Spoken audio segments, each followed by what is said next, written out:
Donald Trump की हत्या की एक और साजिश फेल हुई है। जानेंगे किस तरीके से फिर से कोशिश किया गया। तो वहीं दूसरी तरफ बांग्लादेश पहुंचे चाइना की नेवी ने भारत से कहा कि ये तुम ठीक नहीं कर रहे हो। आखिरकार भारत ने ऐसा क्या कर दिया है, जानेंगे। तो वहीं दूसरी तरफ भारत ने अब रेल भी रोक दिया है। भारत और बांग्लादेश के बीच में क्या चीजें चल रही है। जियोपॉलिटिक्स में बहुत कुछ चल रहा है, हमेशा की तरह जानने को मिलेगा बहुत कुछ। आइए जानते हैं इन खबरों को विस्तार से। अमेरिकी राष्ट्रपति चुनाव में रिपब्लिकन पार्टी के कैंडिडेट डोनाल्ड ट्रंप की रैली से एक संदिग्ध बंदूकधारी को पकड़ा गया है। अमेरिकी पुलिस ने शनिवार को कैलिफोर्निया के कोचेला वैली में डोनाल्ड ट्रंप की रैली के बाहर वैम मिलर नाम के शख्स को गिरफ्तार किया है। पुलिस अधिकारियों को संदेह है कि ये पूर्व राष्ट्रपति ट्रंप की हत्या के लिए पहुंचा था। हालांकि इसका कोई पुख्ता सबूत नहीं मिल सका है। अमेरिकी पुलिस अधिकारियों के मुताबिक ये ट्रंप की हत्या का तीसरा प्रयास हो सकता है जो समय रहते विफल कर दिया गया।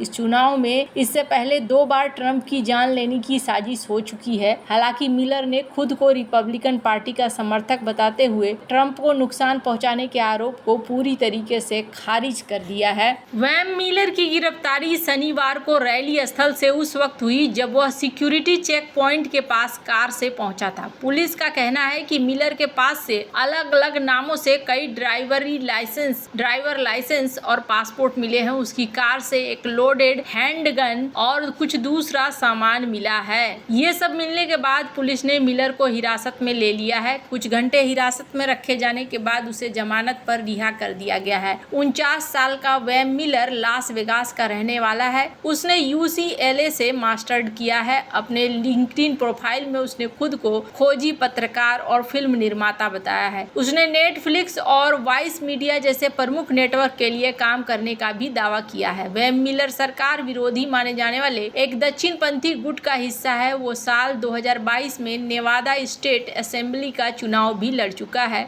जिसमें उसे हार मिली थी। वैम मिलर कई आंदोलनों से जुड़ा रहा है और कुछ मुकदमों का भी सामना कर चुका है। अमेरिका में नवंबर के महीने में राष्ट्रपति और उपराष्ट्रपति पद के लिए चुनाव होना है और इस चुनाव में मुख्य मुकाबला डोनाल्ड ट्रंप और कमला हैरिस के बीच रहने की उम्मीद है। डेमोक्रेटिक पार्टी की कैंडिडेट कमला हैरिस हैं जो फिलहाल उपराष्ट्रपति के पद पर हैं। वही रिपब्लिकन पार्टी से उम्मीदवार बने डोनाल्ड ट्रंप 2016 से 2020 तक अमेरिका के प्रेसिडेंट रह चुके हैं। उपराष्ट्रपति पद के रिपब्लिकन उम्मीदवार JD वेंस और डेमोक्रेटिक कैंडिडेट टिम वॉल्ज है। अब यहाँ पर चुनाव का समय काफी नजदीक आ चुका है और इसके बीच में अमेरिका में जोर शोर से प्रचार चल रहा है। अमेरिका में अगले महीने यानी नवंबर में चुनाव की प्रक्रिया शुरू होने से जनवरी में नतीजों तक चुनाव से संबंधित घटनाओं की तारीखें अब निर्धारित हो चुकी है। 5 नवंबर 2024 अमेरिका में चुनाव का दिन है। नवंबर में ही मेल इन बैलेट भी पहुंचने हैं। ये एक देरी की वजह बन सकती है। वहीं 26 नवंबर की तारीख भी खास रहने वाली है। इस ट्रंप को सजा सुनाई जाएगी। किसी अपराधी के लिए दोषी ठहराए जाने वाले पहले मौजूदा या पूर्व अमेरिकी राष्ट्रपति ट्रंप को मैनहट्टन हश मनी मामले में सजा का ऐलान होगा। ये मामला ट्रंप के पूर्व स्टार के साथ संबंधों से जुड़ा है। 17 दिसंबर 2024 निर्वाचक जो मिलकर इलेक्टोरल कॉलेज बनाते हैं राष्ट्रपति और उपराष्ट्रपति का चयन करने के लिए अपने संबंधित राज्यों या कोलंबिया जिले में मिलेंगे। इसके एक हफ्ते बाद 25 दिसंबर को चुनावी वोट सीनेट के अध्यक्ष को प्राप्त होने चाहिए। ये भूमिका इस तारीख तक उपराष्ट्रपति और आर्किविस्ट निभाते हैं। इसके बाद अगले साल यानी कि 2025 के जनवरी महीने के 6 जनवरी को उपराष्ट्रपति कांग्रेस के संयुक्त सत्र में इलेक्टोरल कॉलेज वोटों की गिनती की अध्यक्षता करते हैं और नतीजों का ऐलान करते हैं। वह बताते हैं कि कौन राष्ट्रपति या उपराष्ट्रपति चुना गया है। इसके बाद 20 जनवरी को एक समारोह में विजेता राष्ट्रपति और उपराष्ट्रपति को आधिकारिक तौर पर पद की शपथ दिलाई जाती है। खैर, जहां एक तरफ ये सारा सीन बन रहा है तो वहीं बांग्लादेश में ये जो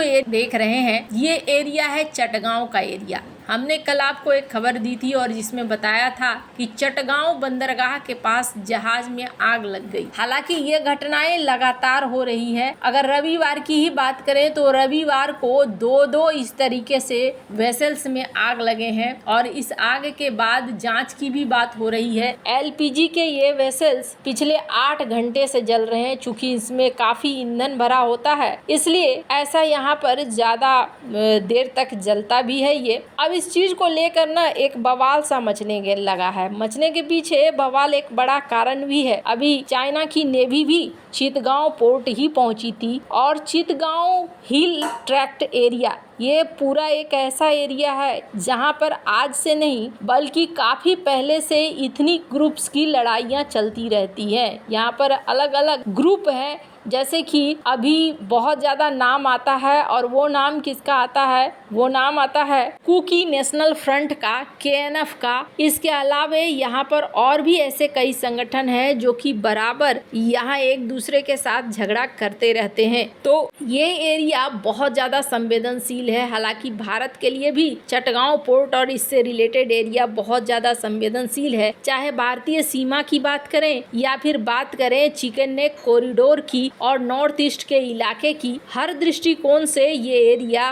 भारत के लिए बहुत ज्यादा महत्वपूर्ण है। पर यहाँ पर लगातार कुछ न कुछ ऐसी चीजें चल रही हैं जो चीजें अब सहजता को पार कर रही हैं। ये बिल्कुल सिक्योरिटी के लिए सही नहीं हो रहा है। इसका इतिहास कुछ ऐसा रहा है जो अब देखने को मिल रहा है। पर यहाँ पर आपको याद होगा अभी हाल फिलहाल में मोहन भागवत ने एक स्टेटमेंट दिया था, जिस स्टेटमेंट पे इन्होंने कहा था कि जिस तरीके से बांग्लादेश के अंदर एक नैरेटिव चलाया जा रहा है और कहा जा रहा है कि भारत एक सजा है, भारत एक थ्रेट है और इस वजह से ये पाकिस्तान के साथ अपने हैंड ज्वाइन कर सकते हैं और ये पाकिस्तान के साथ आकर खड़े हो सकते हैं। इसलिए भारत को यहाँ पर बहुत ज़्यादा तैयार रहने की ज़रूरत है। इस तरीके से एक सीन बन सकता है। इन्होंने इस बात को लेकर कहा। भारत और बांग्लादेश के बीच में जो मैत्री रेल सेवा चलती थी उस रेल सेवा को फिलहाल के लिए बंद कर दिया गया है। जाहिर तौर पर भारत ने बॉर्डर को अभी सील कर लिया है। भारत इस चीज को और आगे नहीं बढ़ने देना चाहता है। चूंकि माहौल अभी अजीब सा है तो बांग्लादेश से घुसपैठ की संभावनाएं बहुत ज्यादा है, जिसकी वजह से भारत ऐसा कर रहा है। तो वहीं भारत ने हिंदुओं को लेकर चेताया भी है कि एक सिस्टमेटिक पैटर्न की तरह तहत बांग्लादेश में हो रहा है चीजें। हालांकि बांग्लादेश ने इस चीज से नकारा है। इन्होंने कहा कि नहीं जी ऐसा कुछ नहीं है। पर चाइना ने भारत को इस मुद्दे को लेकर घेरा है। चाइना ने कहा है कि भारत की जो मीडिया है ना, जैसे ही चाइना की नेवी कहीं भी पहुंचती है वैसे ही ये लोग कुछ ऐसा सोचते हैं जैसे जीरो सम मेंटलिटी इनकी निकलकर सामने आती है। हमारा जो नेवल शिप था ये एक ट्रेनिंग शिप था जो यहाँ पहुंचा और जब ये यहाँ पहुंचा है तो हम अपनी दोस्ती को बनाए रखना चाहते हैं और हमारी नेवी को इन्होंने आने दिया। इसका मकसद यही दिखाता है कि बांग्लादेश हमारे साथ वैसे ही रिश्ते को आगे बढ़ाना चाहता है। तो यहाँ पर भारत की मीडिया में छपने लगा कुछ इस तरीके से जैसे कि लगने लगा कि हमने कोई गुनाह कर दिया हो या बांग्लादेश ने कोई गुनाह कर दिया हो। भारत के मीडिया को इस सोच से बाहर निकलने की जरूरत है। जीरो सम कुछ भी नहीं होता है। वैसे आपको बता दूं ये बोलते बहुत अच्छा है लेकिन बाद में ये वही काम करते हैं जो दुनिया सोच रही होती है। वैसे आपको क्या लगता है इन सब मामले में, आपकी क्या राय है, कमेंट कर जरूर बताएं। जल्द मिलते हैं अगले वीडियो में नई खबर के साथ।